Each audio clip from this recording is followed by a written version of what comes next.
Hello, hello, hello. Hi, this is Christine Crowle here, and welcome to my channel.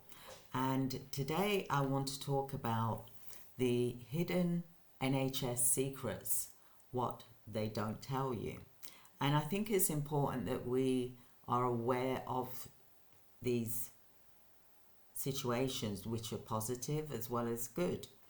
And I think that everybody within the UK has the right to be aware of and to see how they can also help as well, for example. So I'm going on a kind of a different angle here because I want the best for the NHS. Even though I don't live in the country, my family do, and it's important. So the NHS, you really need to understand the history of why it was created and the importance of it to the UK, because it was created many, many years ago in a way to help support those that are vulnerable. And I think we need to get back, I keep saying this, we've got to get back to the basics again, to reset and restart, because things have gone, they're getting out of control. How can I say it? Okay? So the NHS, they are facing a lot of challenges. They're facing challenges with funding. They've got constraints. There's staff shortages. There always has been staff shortages, tell you the truth. And there's a growing demand for the services as well. So the dedication of the NHS staff, wow, they are amazing. And I'm going to applaud you again, over and over and over again, because of your dedication, the hard work and the commitment that you put in day after day after day, constraint after constraint after constraint, difficulty after difficulty after difficulty, challenges after challenges after challenges, and you still show up because you care. And I know that, I can see that, I can feel that. I've been there, I've been working in the NHS, and I know the dedication and the reason why you show up even when you are exhausted. You leave your family to come into work because you want to help the patients that are receiving the care. You don't want anything bad to happen to them, so that's why you show up. I understand that and I get that.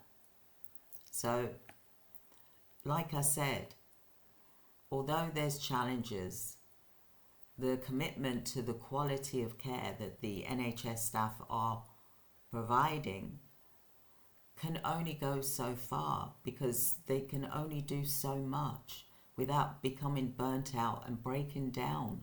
And a lot of you NHS staff, you are burnt out and you're breaking down. I see it. I hear it in your voices. I've been there. I can recognize the signs because I've been there.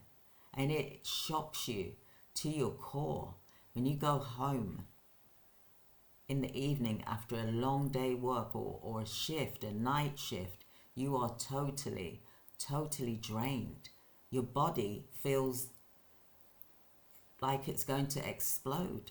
You feel exhausted mentally, physically, your wellness, your mindset. It's not good, and I understand that. But the government has got to try and do something about this, because it is breaking point. So,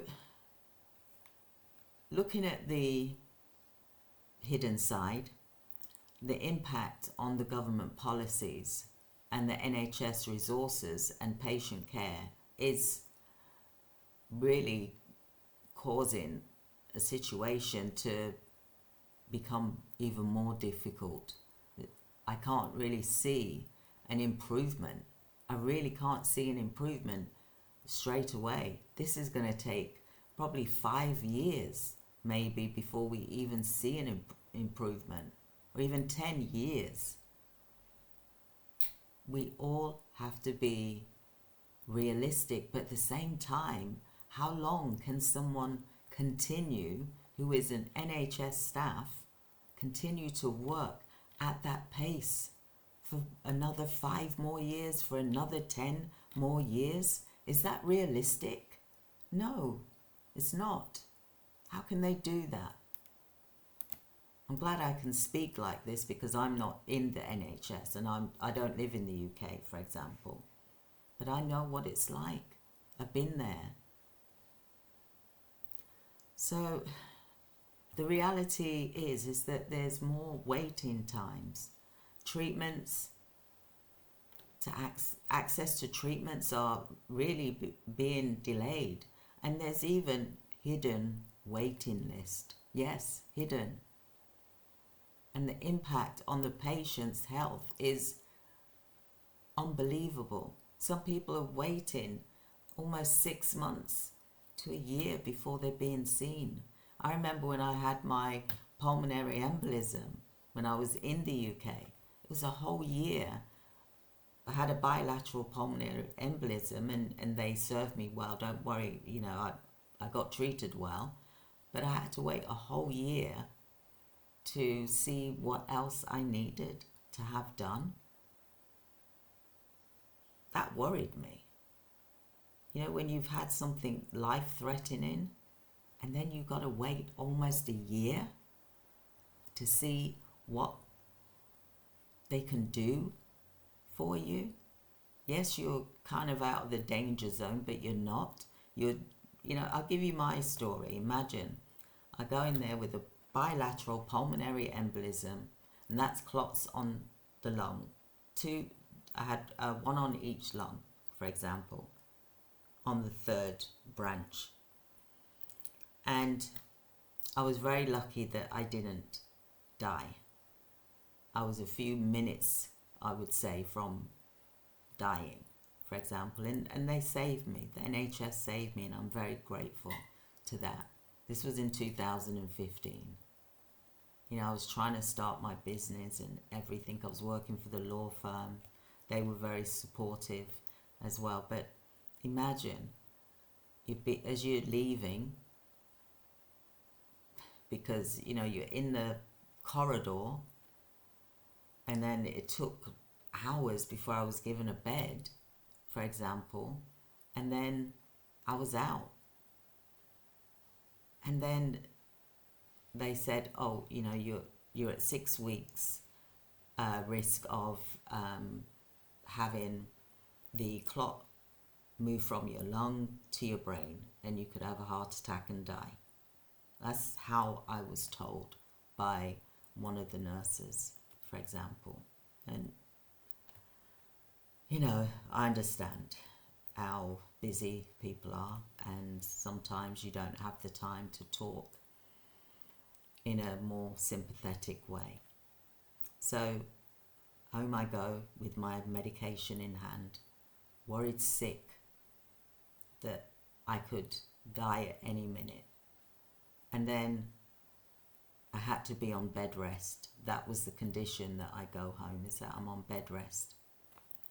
So I was on bed rest, I think, for about 6 weeks. But I always had that fear that I could die any day now, for example. And I always remember that I kept having this oxygen problem, and I felt like I was on fire all the time. It's like this heat would just raise from down and go up my body, for example, and then I would be gasping for breath. So I had an oxygen issue, for example, because of the lung. And the medication was obviously doing its stuff, for example, the injections, and then it was warfarin, for example, back then. And I understand what it's like to have to wait to know what your next options are. And yes, I had to keep going for my INR test. I think it was twice a week, and then I got it down to, I think, once a week, and that was, quite scary in itself, waiting for your results, for example, especially when you just having this done. It's quite new. So I understand from the patient's point of view. I also understand from the NHS staff point of view as well. Why am I going into this? Because I want to give a full story before I go to the conclusion, for example. So, the NHS performance and the matrix. Sometimes the data, it can be manipulated, and I'm not going to beat around the bush, not that I've done that, but it can be manipulated to paint a rosier picture than what it actually is. And you, the public, have the right to see this data. Now, I remember that there was, in the NHS, there was a thing called PALS, Patients Information, where you could go and talk to them and things like that. I'm not sure whether they still exist now. But they were very good. Don't get me wrong, they were very good. And I could see it could be difficult for them as well. And I will explain something here. When my mother-in-law was in hospital, and the person in charge had written the wrong information, and it took probably years to get it changed, but not changed the way it was meant to be, erased, and then a new thing. It was like, oh, alongside another page, this happened. But at the end of the day, we should have written it right in the beginning. That person in charge, should have written it correctly. But because you're so exhausted, you're running around, you can make mistakes. You're only human, and I understand that. However, it's not fair for those patients, for example, to be classed something when it's not, and it's incorrect. So, I'm talking to you about the struggles that the NHS face here. And then when my husband of 28 years, who's now passed away, when he was diagnosed with cancer, we were told, stood up in a changing room, no privacy whatsoever. There was other people around, and we were told that there's a mass on his brain and that he needs to go to the emergency right now, for example. I mean, don't get me wrong, the nurse did apologise for having to say in front of where we was, open changing room, for example. That confidentiality wasn't there. So imagine being told that you've got this wrong with you. Then it was like we were walking the plank. We were walking to the emergency room. My husband could barely stand because he was in shock. He was almost about to pass out. So I had to get him to sit down in the A&E section, and it was packed. There was nowhere to sit, but I had to get someone to move, otherwise he was going to fall on them. So I know that the NHS is stretched. There's a silent struggle here that patients, they're experiencing these challenges of the NHS firsthand, because they also know that there's funding cuts on specific services. And for example, there's been cuts on using agency staff, but yet they're short of staff. So what are the permanent staff meant to do in the meantime whilst the government gets the act together for this sponsorship of people coming from abroad who are going to take time, who are going to need time to learn how to work in the NHS, because it is a difficult place to work. You're constantly on your feet. By the time you've finished doing a 12-hour shift, your feet are burning. You're literally running around like a headless chicken, seeing from one ward to the next, one patient to the next. It's not good. It's not good. So I'd like to say, how does the NHS, why don't they use agency staff? Even if it's no more than what is being paid to the permanent staff members, why not work with the micro companies, the small to medium size agencies in the UK, and work at that rate, the same rate as the permanent staff member is getting?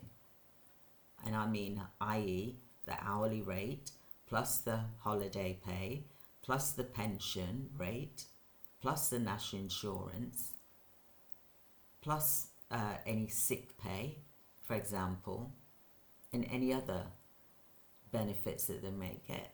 So why can't they work at that hourly rate? I'm not talking about the big, large agencies. I'm talking about the small agencies, micro agencies. They don't charge what the big agencies charge per hour, but yet they're being left out. But yet we've got this thing called Contracts Act 2015. It's meant to be fair for all, but it's not the case. You know, this will help meet the need and support the NHS staff in providing quality patient care right now. But yet you're talking about come next year, well, you've really started it already. It's been happening. You know, agency staff, the work is being cut down where they're working in the hospitals, for example. Okay? And there's a lot of agencies that are big agencies that have got these contracts, for example. But what about the small guys? What about the small businesses that can help you at the rate that you can afford, as if you were paying just like you do for the healthcare professional bank staff? Why can't they work at that rate? Because the NHS professionals, bank staff, they can only provide so many staff because they run out of staff as well. So why not look at the third tier, would be the small, criteria would be the micro and the small agencies, but they can't go over this rate, the same as what the healthcare professionals charge. Why not that? I don't get that. Okay? There is a lack of resources and support, but what you can do if you're able to do this is that you can help to support the NHS by advocating for better funding. That's one way. Volunteering. Remember, there used to be people that would go in and volunteer in the hospitals to, I'm not saying to do personal care or, you know, medical procedures. I'm not talking about that. I'm on about things like getting someone a glass of water, helping them to, if someone wants to take a shower, someone sits outside just to make sure that they're okay, for example. Someone comes in and talks. Someone goes and gets a newspaper. Someone does companionship. So maybe you could do that more, volunteering more, because that will help the patient as well. And then you can pick up if something is going wrong quickly and notify the staff members, for example. Donating can be done as well. And it is important to have to hold the government accountable and there needs to be transparency. And the government has got to do better. The NHS leaders have got to do better. The need for change really is about exploring potential solutions to address the challenges facing the NHS. And I've just explained a couple of solutions here that you can use. And this is for business owners, for care providers, but it's also for patients that use the NHS, and it's also for the NHS staff. We've all got a voice. The NHS staff, apparently you've got a voice now. There's a hub that you can communicate with. But I think this hub needs to be a bit more than a hub. I think that it needs to be that the NHS staff members are the ones that are making the decision about the NHS, not the Parliament that isn't delivering the care. And then one of the parliaments gets involved to say yay or nay, or yeah, we can look at that. Because if we're waiting on this hub could be, like the black hole, the 22 billion black hole. This hub could go into this black hole and we may never hear of it again. That's what I'm worried about. So the solutions are agency staff that are small to medium sized enterprises, micro companies. They can be even offering permanent staff to you. Work with them to offer you permanent staff members that they've got on their agency. They can start work straight away because they are qualified to do so, and they have the experience to do so as well. They know what it's like to work in the hospitals, for example. So they've got that qualifications as well as compliance, as well as the experience. So agencies, why don't you work with the NHS by providing permanent staff members? Agencies, another way you can get round is by working with organisations that have got the contracts already and subcontracting with them. Moving forward, public engagement, raising awareness and promoting the support for the NHS staff. Because the future of the NHS, for example, it can be hopeful for sustainability and for resilient healthcare system. But we've all got to pull together. That means the public, that means the NHS staff, that means the agencies, that means the care providers, and the government. Don't let just the government decide on everything. You've got a voice. You're the one that's paying into it. So why should you not have a voice? You have experienced it and you know what it feels like to be a patient. So why can't you have a say? Just like with the Care Quality Commission, they're allowing you to have a say with how your care is being delivered. So why is that not the same in the NHS? Why? So I wanted to drop this quick video just to talk to you,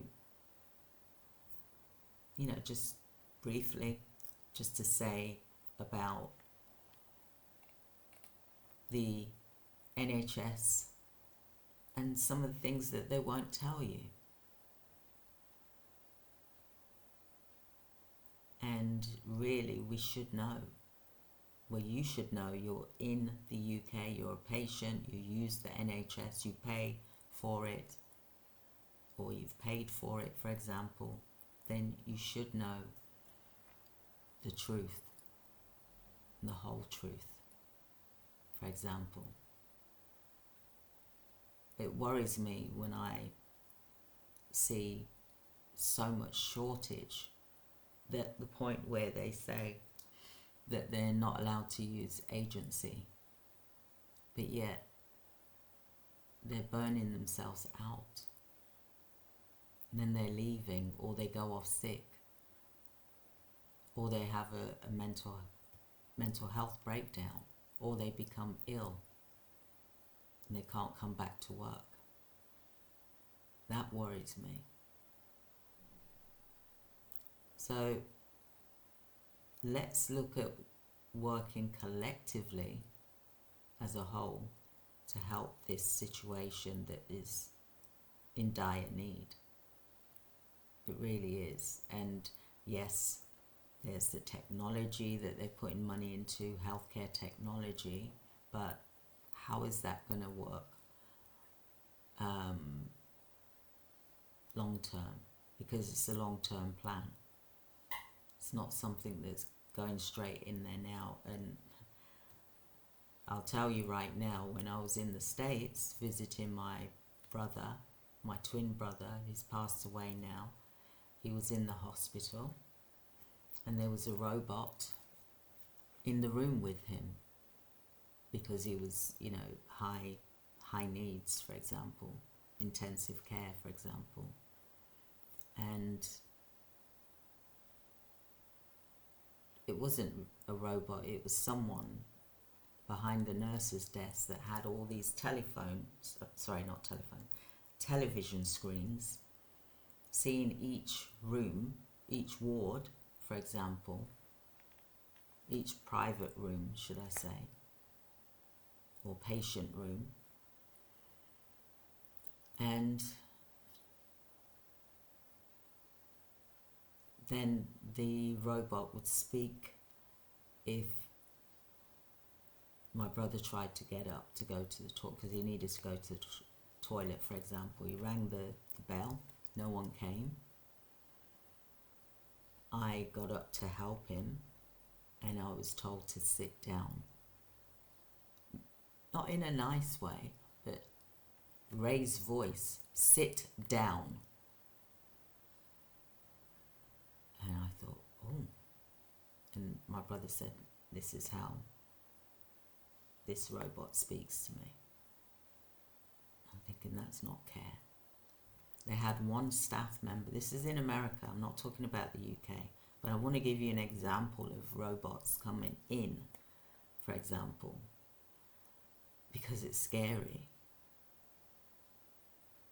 I didn't want to leave my brother. I would go out for something to eat, then I would come straight back.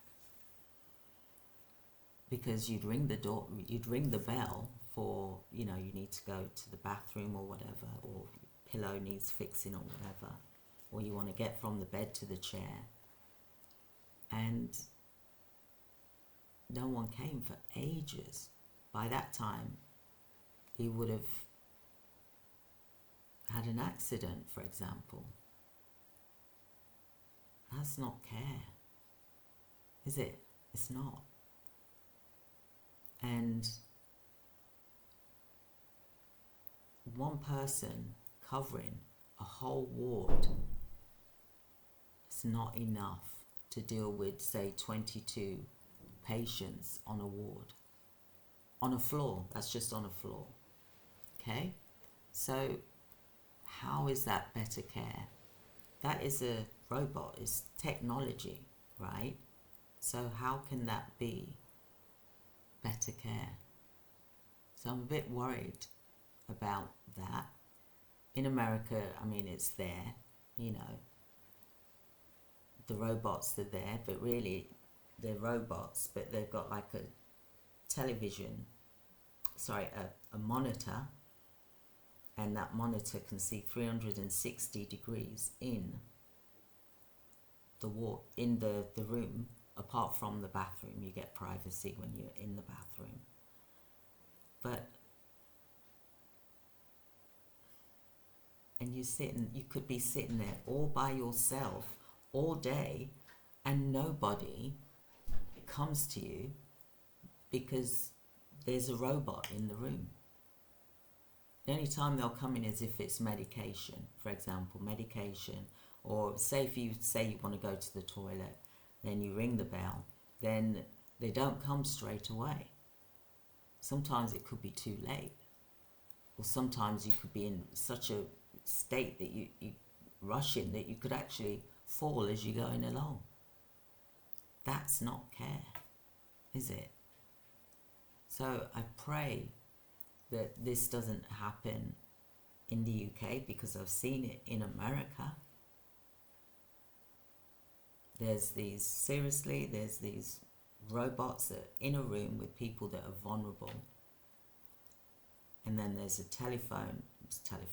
there's a television screen, there's monitors for each thing. It's like a security guard really watching what's going on, for example. And then if the patient tries to get up by themselves without someone there, they will tell them to sit down. You ring the bell, they'll obviously let the person know, oh, room blah blah blah needs assistance, but it could be 30 minutes by the time they come. Do we want that in the UK? Is this what the tele-healthcare is going to be a part of?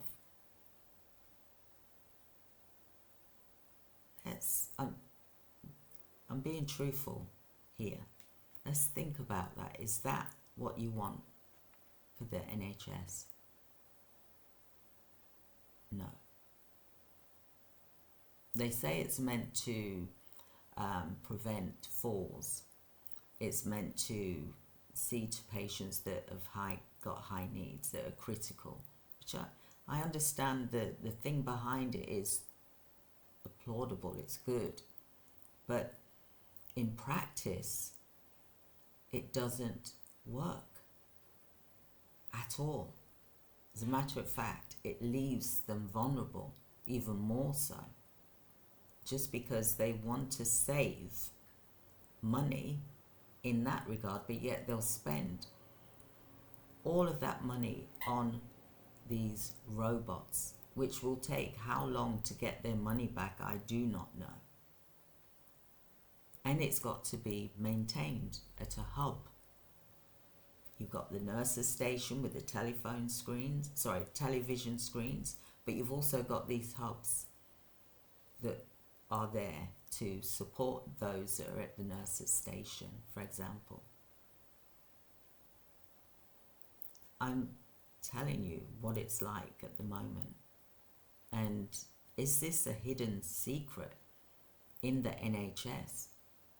Is this what they're not telling you is going to be happening? Is this a hidden agenda that you don't know about? I would ask about this, where they're going to be introducing these robots into the hospital and looking after those that are highly vulnerable and sick.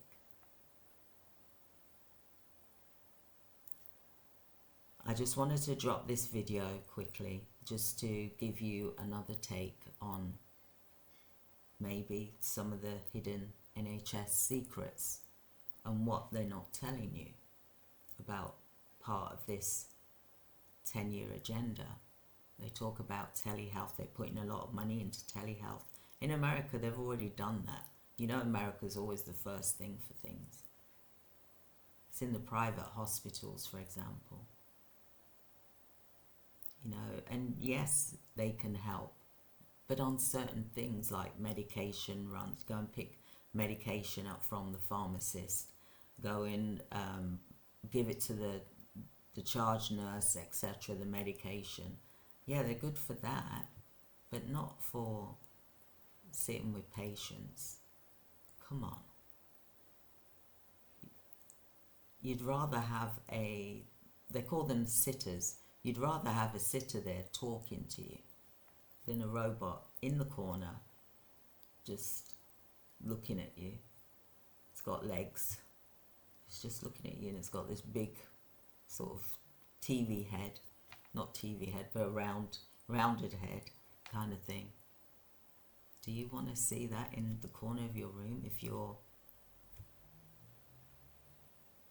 sick? It depends really what its purpose is going to be and how it's going to benefit you. So I just wanted to drop that in there. And as a community, because it's all about communities these days, see what you can do to help the NHS. Go in there and see if you can volunteer. You'll have to go through the checks or whatever. See how you can help. Maybe you could sit with someone who's not well to help give the family a break, for example, as a volunteer. Not everything should be exchanged for money. So I just wanted to mention that. Alright, so thank you for listening to the video today. And I'm going to be doing another video as well, but I wanted to touch base on this. Yes, the NHS, it is a business, and I understand it is a business. It's got to make money, otherwise it all goes. We will lose it. I understand that it is a business, but I also understand you got to use common sense. I also understand that there's agencies out there that will work at the same rate as an NHS staff member that they're stood next to. Doesn't have to be a high agency that's been running for 20 years, for example. That's when it becomes a lot of money. But there's a lot of starters. There's a lot of business owners that are CQC registered, waiting for work. Why not give them a chance? Right, so I've said what I've had to say. If this resonated with you, let me know in the comments whether you're thinking of volunteering, whether you're thinking of perhaps helping with funding, whether you're thinking of, if you're an agency, whether you're thinking of approaching them in that way. If you are, speak with maybe try the bank, NHS Bank. Speak with them, see if they need your assistance in any way. Alright, so thank you so much. Hope you've had a great day. And if you do have time, do like and subscribe to this channel so that you can get further updates. I would love to hear your views here in the comments section. Do watch the rest of my videos here. You'll see there'll be a link here as well as here as well, just so that you can get a bit of understanding about what I'm talking about, where I'm coming from as well. Have a wonderful day, and my name is Christine Crowle, and I will see you on the internet. Thank you.